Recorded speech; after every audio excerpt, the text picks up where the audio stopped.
그래서 내생적 성장 이론을 만든 사람들과 또 이러한 이론들을 주장하던 사람들은 보통 이제 학계에서는 이런 그 논란이라든가 논쟁이라든가 디베이트가 많이 있습니다. 그래서 보통은 이제 상대방의 이론을 공격하는 방식으로 그 네거티브라고 하시죠, 그죠? 상대방의 이론의 어떤 부정적인 측면들을 강조함으로써 이제 자신의 이론이 보다 더 성공적이다라고 하는 걸 주장하는 경향이 있는데요. 이제 그런 일련의 과정에서 나타났던 디베이트가 바로 수렴 가설이기도 합니다. 그다음에 중요한 차이점은 솔로우 성장 모형은 경제가 성장하는 어떤 기본적인 엔진이라고 하는 것이 엔진, 그러니까 경제가 성장을 할 텐데 그것을 그 드라이브하는 어떤 요인이 그냥 주어졌다고 가정을 해요. 그러니까 경제가 성장을 할 텐데 그 경제 성장의 기본적인 원동력은 그러니까 외부에서 주어지는 어떤 힘이라고 보는 거예요. 주어진 힘. 그러니까 이 모형 안에서는 스스로 성장할 수 있는 그런 자생적인, 그러니까 셀프 제너레이팅하는 그런 메커니즘이 존재하지 않습니다. 솔로우 모형에서는요. 하지만 이제 이걸 보완한 모형이 내생적 성장 이론인데, 말 그대로 이 내생적이라는 말이 아까 제가 솔로우 성장 모형이 가지고 있는 한계가 성장의 동력이 외부에서 주어진다. 이걸 우리가 외생적이라는 표현을 쓰는데요. 이거와 이제 대립되는 개념으로 내생적이라는 이름을 이론 앞에 이렇게 달았습니다. 그래서 인다지너스 그로스 티오리라고 부르고요. 이 내생적 성장 이론의 가장 큰 핵심은 무엇이냐면 기본적으로 성장의 동력이 이론 안에 이렇게 내재되어 있어서 어떤 그 힘이 스스로 이 이론 스스로 성장할 수 있도록 이끌어가는 그런 이론이라고 할 수 있습니다. 그래서 이러한 어떤 그 경제 성장률이라고 하는 것 자체, 어떤 국가는 2%, 어떤 국가는 뭐 4% 이렇게 성장하는 어떤 그걸 유발해내는 여러 가지 요인들이 모형 내에 있고요. 그래서 그것의 차이 때문에 경제 성장률의 차이도 결정되는 것이기 때문에 절대 모든 국가가 동일한 경제 성장률을 가질 수 없고, 혹은 소득 수준의 차이가 발생했는데 두 국가가 충분히 먼 미래에 비슷한 소득 수준을 갖기 위해서는 반드시 소득 수준이 낮은 나라가 더 빨리 성장을 해야 되잖아요. 근데 꼭 반드시 그런 메커니즘이 나타나지 않습니다. 그렇기 때문에 수렴가설이라고 하는 현상이 실제로 나타나는가 나타나지 않는가도 매우 중요한 디베이트였고요. 당시에.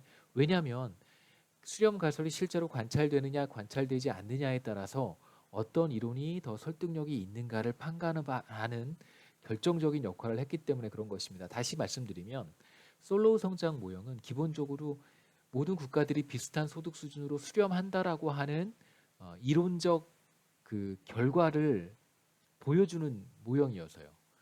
그다음에 모형이었습니다. 그다음에 내생적 성장 이론은 수렴 가설에 반대하는 그런 이론이었고요.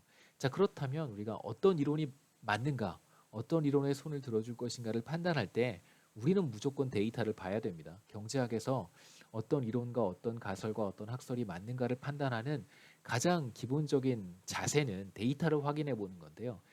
그때 당시 80년대, 90년대까지 확보된 데이터를 들여다봤더니 OECD 국가들이라든가 혹은 적어도 산업혁명을 겪은 국가들, 이런 국가들에서는 수렴 가설이 나타난다고 해석을 했지만 전 세계 데이터를 다 모아서 들여다봤더니 수렴이라고 하는 현상이 이제 나타나지는 않았었어요. 그래서 사람들이 이제 여러 가지 타협을 하기 시작했습니다. 그러니까 어떤 이론이 맞고 어떤 이론이 틀리다고 말하기보다는 솔로우 성장 모형이 실제로 OECD 국가들에게는 더 적합한 모형일 것이다. 이제 이런 이야기들을 했던 것이죠. 그런데 이제 나중에 그 이 수렴 가설도 많이 그 좀 보완이 돼서요. 실제로 절대적으로 모든 국가들이 동일한 소득 수준을 갖는 상태로 가지는 않는다. 각자 자기 자신, 그러니까 각 국가마다 수렴을 하는데, 그러니까 수렴이 아니라, 그러니까 일종의 군집 현상이 나타날 수 있다는 것이죠. 어떤 국가는 여기 소득 수준으로 다 이렇게 갈 것이고, 또 어떤 그룹의 국가들은 그거보다 낮은 그런 소득 수준으로 이렇게 갈 것이고 또 어떤 국가들은 또 이렇게 갈 것이다라고 하는 일종의 이제 그 수렴하는 점이 다를 수 있다라고 하는 이제 이런 이야기로 조금 더 그 조금 더 뭐 세분화되고 다양한 이야기들을 이제 하기 시작했습니다. 그래서 간단하게 정리해 보시면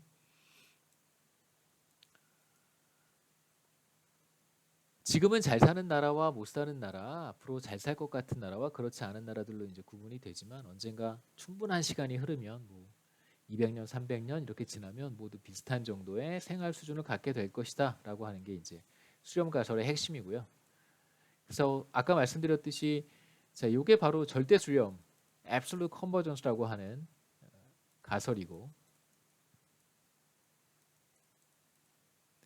그 다음에 이제 그렇지 않고 제가 아까 이 그림으로 그려드렸던 이제 뭐 비교적 높은 소득 수준으로 수렴하는 그런 국가들의 그룹도 있을 것이고 그렇지 않고 굉장히 낮은 소득 수준 상태에서 머물러 있는 그런 국가들의 그룹도 있을 것이다. 이걸 이제 우리가 조건부 수렴, 컨디셔널 컨버전스라고 부릅니다. 우리말로 조건부 수렴. 이렇게 이제 수렴 가설도 구분이 되게 되고요. 그래서 혹시 여러분 이제 궁금해하실 것 같아서 그러면 솔로우 성장 모형은 폐기돼야 되는가? 그렇지 않습니다. 솔로우 성장 모형도 기본적으로 절대 수렴과 이 조건부 수렴을 다 설명할 수 있는 모형이라는 것이 나중에 이제 또 몇몇 경제학자들에 의해서 밝혀져서요. 솔로우 성장 모형은 이 혹독한 시기를 거친 다음에 80년대와 90년대를 거친 이후에 실제로 이제 거시경제학 교과서에 살아남은 매우 이제 중요한 경제 성장 이론이 되었습니다. 그 다음에 이제 내생적 성장 이론도 여러 가지 이제 테스트라든가 과정을 거쳐서 결국은 재작년이죠. 2018년 가을에 대표적인 내생적 성장 이론가인 폴 라머가 노벨상을 받았습니다. 노벨 경제학상을 받았고요.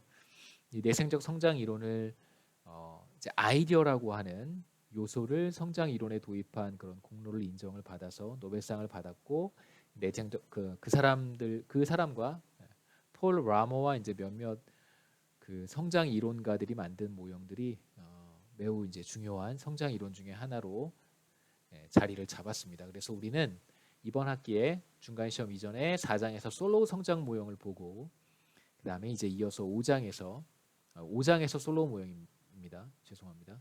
그래서 6장에서 내생적 성장 이론, 아이디어 모형이라고 우리는 부르는데요. 그런 모형을 살펴보도록 하겠습니다. 자, 이제 실제로 데이터에서는 어떤 현상이 나타나는지 볼 필요가 있겠죠. 그래서 우리는 항상 데이터와 같이 움직여야 됩니다. 제가 펜월드 테이블이라고 하는 데이터셋을 이용해서 여기에 가시면 데이터를 여러분도 다운받으실 수 있고요. 대략 전 세계 한 200여 개 국가들의 거시경제 데이터, 그 다음에 성장 관련한 데이터들을 다 모아놓은 데이터베이스고요. 거기에서 제가 몇 개 국가만 한번 뽑아서 1인당 GDP를 계산해 봤습니다. 그래서 검은색이 한국이고요. 뭐 계속해서 3장에서 여러분 몇 번씩 보셨던 그런 그림이라는 거 기억나시죠? 그 다음에 이제 압도적으로 1인당 GDP가 높은 국가가 하나 있는데 바로 여기 US. 그 다음에 비교해 보시면 노란색이 재팬이고요. 그다음에 하늘색이 UK입니다. 그래서 50년대, 그러니까 2차 세계대전 이후에는 당연히 UK가 훨씬 더 높은 수준의 소득 수준을 보였는데 자, 이후에 재팬이 빠른 속도로 경제가 성장을 했고요. 그리고 나서 이제 정체기에 들어섰습니다. 그래서 한국하고 한번 비교해 보시면